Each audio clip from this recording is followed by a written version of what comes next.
आत्ताच MST-CET पहिल्या शिफ्टचा exam झालेला आहे. तर आपण यज्ञ आपण रिव्ह्यू घेतो MST-CET एक्झामचा. On the scale of 1 to 10 difficulty level काय करशील? लाईक पेपर कसा होता, तुला कसा वाटला, काय रेट करशील? डिफिकल्टी फिजिक्सची जास्त होती, मॅथ्सची एवढी नव्हती. मॅथ्सची 5 पर्यंतच होती. फिजिक्स खूप डिफिकल्ट होतं. ओके आणि केमिस्ट्री पण सगळं थेरॉटिकल होतं, म्हणजे न्यूमेरिकल जास्त काही नव्हतं.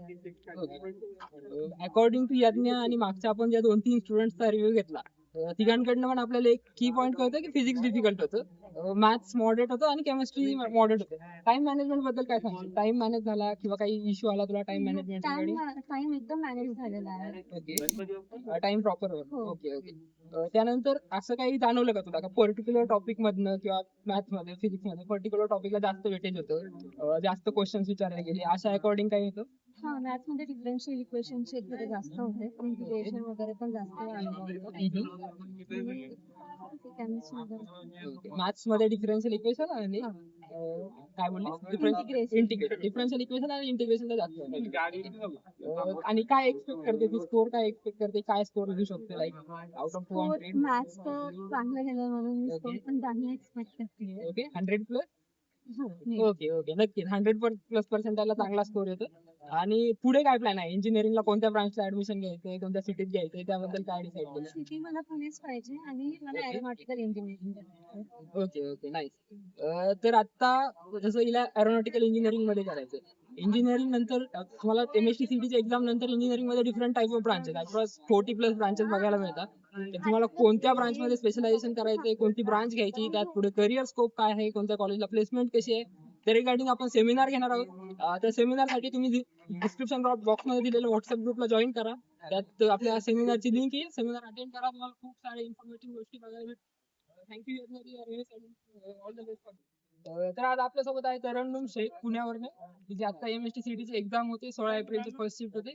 तर आपण तिला विचारूयात ओव्हरऑल एक्झाम कशी होती, काय तिचे रिव्ह्यू आहे.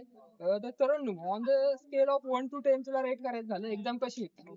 सपोज जर खूप इझी असेल 1 2 आणि हार्डेस्ट असेल तर 9 10 असं बोलू शकतो. तर on the scale of 1 to 10 काय रेट करशील? एक्झाम कशी होती, काय होती? 7. ओके. तरन्नुमला म्हणायचं थोडी नॉर्मल हार्ड टाईप एक्झाम होते. त्यानंतर फिजिक्स केमिस्ट्री मॅथमॅटिक्स मध्ये तुला कोणता टॉपिक इझी वाटला, कोणता हार्ड वाटलं, काय सब्जेक्ट इझी होता, हार्ड होता, त्याबद्दल काय सांगशील? फिजिक्स केमिस्ट्री सिंपल होता. ओके थोडासा maths. Okay. According to Tarannum, maths थोडा डिफिकल्ट होता, फिजिक्स केमिस्ट्री इझियर साईडला म्हणू शकतो आपण. त्यानंतर तुला कोणत्या पर्टिक्युलर टॉपिक मधनं वेटेज जास्त सापडलं की लाईक या टॉपिक मधनं एक्झामला वेटेज जास्त होतं, की लाईक मधनं क्वेश्चन जास्त आले होते किंवा इलेक्ट्रोमॅग्नेटिझम मधनं क्वेश्चन जास्त आले होते, असं काही वाटलं का तुला? ओके. आता आपण लास्टचे 3-4 रिव्ह्यू घेतले, त्यावरून आपण एक गोष्ट प्रेडिक्ट करू शकतो की डिफरन्सिएशन टॉपिक मधनं क्वेश्चन जास्त आले होते. तर जे आपण एक PDF बनवतोय आणि पुढच्या 1 ते 2 तासात डिस्क्रिप्शन बॉक्स मध्ये तुम्हाला लिंक भेटेल आणि ती PDF तुम्हाला डाउनलोड करायला मिळेल. तर जे काही जेणेकरून पुढच्या शिफ्टचे जे काही स्टुडंट्स आहेत ते एक्झाम साठी PDF जेव्हा इंजिनिअरिंग ऍडमिशन घ्यायची, ज्या डिफरंट टाइप्स ऑफ ब्रांचेस असतात, एका महिनाभरात सेमिनार अरेंज करत आहोत. त्यात different types of engineering branches, admission कोणत्या ब्रांचला. नमस्कार विद्यार्थी मित्रांनो, आज आपण 16 एप्रिलच्या पहिल्या शिफ्टचे रिव्ह्यू घेण्यासाठी आलो. 16 एप्रिलची MST-CET पहिली एक्झाम कशी होती बघूया. नाव काय? थोडं मोठ्याने बोलशील फक्त. ओके. कसा होता आजचा paper? Difficulty level medium. Okay. On the scale 1 to 10 जर रेट करायचं झालं तर किती रेट करशील आजच्या एक्झामला?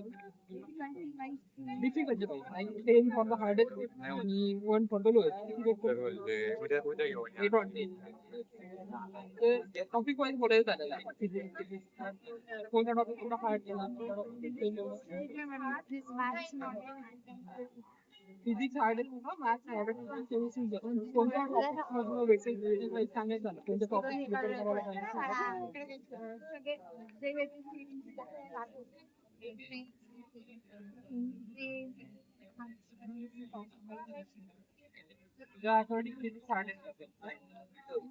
थँक्यू. आज आपल्यासोबत आहे सोम, कराडवरून आलाय तो. त्याची आज 16 एप्रिलला पहिली शिफ्ट होती MST-CET ची. तर सोम, एक्झाम बद्दल तुला रेट करायचं, MST-CET एक्झाम लाईक कशी होती on the scale of 1 to 10? 1 for easiest shift, 10 for hardest. तर तुला एक ओव्हरऑल एक्झाम कशी वाटली? आज पेपर हार्डेस्ट होता, इझी होता? माईक थोडं वर 7 on 10. 7 on 10. ओके. आणि जर टॉपिक वाईज बोलायचं झालं, फिजिक्स केमिस्ट्री मॅथमॅटिक्स, तर टॉपिक वाईज काय सांगशील, कशी एक्झाम काय? फिजिक्स अँड केमिस्ट्री मॉडरेट होतं. ओके. तर सोमच्या अकॉर्डिंग मॅथ्स टफ होतं, फिजिक्स केमिस्ट्री मॉडरेट लेवलला म्हणजे. आणि असं काय होतं का एखाद्या टॉपिक वाईज वेटेज जास्त होतं की पर्टिक्युलर टॉपिकचे वेटेज जास्त होतं लाईक वेक्टर्स वगैरे असं काय असेल? Integration vector and okay. त्याच्या पुढे ज्या लोकांच्या शिफ्ट आहेत इंटिग्रेशन वेक्टर अँड डिफरन्सिएशन या टॉपिक वर वेटेज जास्त होतं अकॉर्डिंग टू सोम. ओके सोम, अजून काही ज्यांचे पुढे पेपर बाकी आहेत त्यांच्यासाठी काही सल्ला देऊ शकेल? Okay okay thank you. काकांकडे जाईल सेकंड.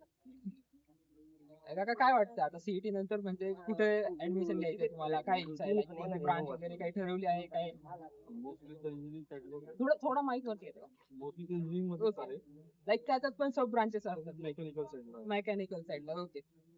तर इंजिनिअरिंग नंतर जेव्हा आपण ऍडमिशन घेतो ऍडमिशन प्रोसेस मध्ये डिफरंट टाईप ऑफ ब्रांचेस लगभग 42 प्लस ब्रांचेस आपल्याला बघायला मिळतात. तर त्या सगळ्या ज्या काही ब्रांचेस आहे कोणत्या ब्रांचेस मधलं काय फ्युचर आहे, कोणत्या कॉलेजला काय प्लेसमेंट आहे, कॉलेजचं अक्रेडिटेशन काय आहे, याच्या रिगार्डिंग युनियन एज्युकेशनची टीम हेल्प करते, तुम्हाला ऍडमिशन घेण्यास मदत करते.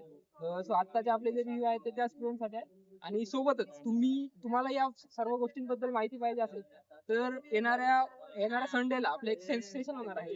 ते फ्री सेमिनार असेल. त्या सेमिनार मध्ये इंजिनिअरिंग ऍडमिशन प्रोसेस रिलेटेड सर्व माहिती बघायला भेटेल. नक्कीच जॉईन करा. त्याच्या रिगार्डिंग तुम्हाला लिंक तुमच्या व्हॉट्सअप ग्रुप मध्ये आणि डिस्क्रिप्शन बॉक्स